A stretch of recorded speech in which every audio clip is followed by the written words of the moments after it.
Welcome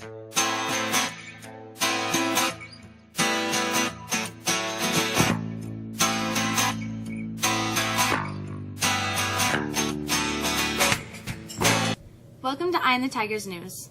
I'm Julie Pilo. Thanks for ending your week with us for the news we've been following for you. President Donald Trump says he plans to sign an order next week that could lead to the large-scale detention of migrants crossing the southern border and bar anyone caught crossing illegally from claiming asylum. Two legally dubious proposals that mark his latest election season barrage against legal immigration.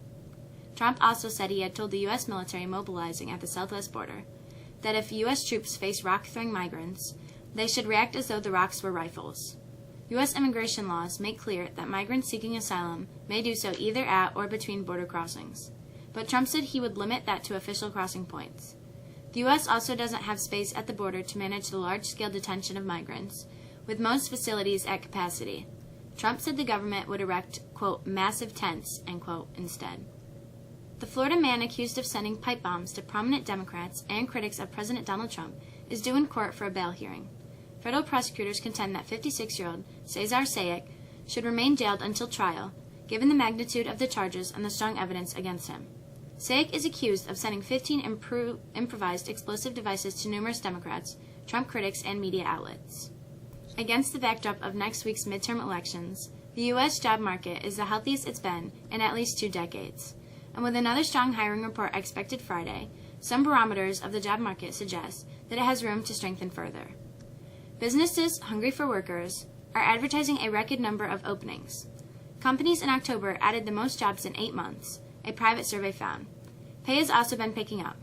In the past year or so, as unemployment has dwindled to a now 49-year low, economists had been predicting that hiring would slow as the pool of jobless workers shrank.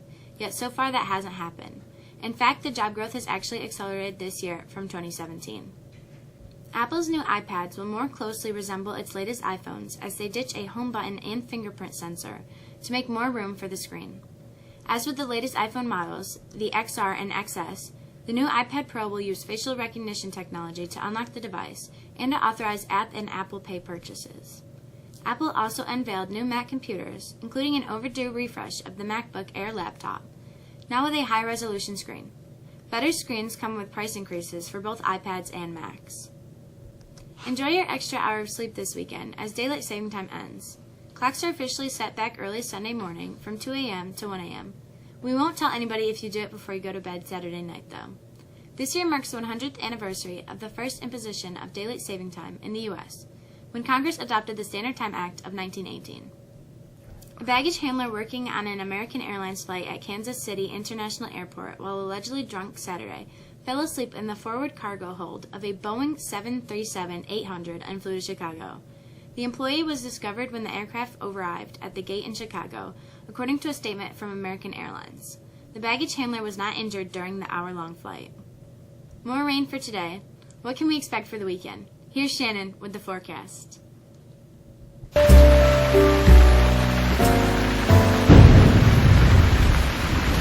Showers continued this morning, but look to be more intermittent as we continue through our Friday afternoon. The only good news is that temperatures will be on the rise. Highs today will actually be in the mid-50s as southerly air comes in the area. Clouds and showers continue through the evening and stick around for most of the day on Saturday. Rain should hang around through most of the afternoon on Saturday, with highs only hitting 43 as the winds shift and come from the north. Those winds will eventually clear us out Saturday night, setting the stage for some sunshine on Sunday. Really, we're not kidding, some sunshine on Sunday. But, as has been the pattern, the sun will only be around for a little while as another system heads in Monday morning, bringing with it, you got it, more rain. Looking longer range, we are seeing some data that shows warmer than normal temperatures for next week. That's the forecast. I'm Shannon. Have a great weekend. Syracuse football looks to improve its bowl stock. Here's Tim with sports.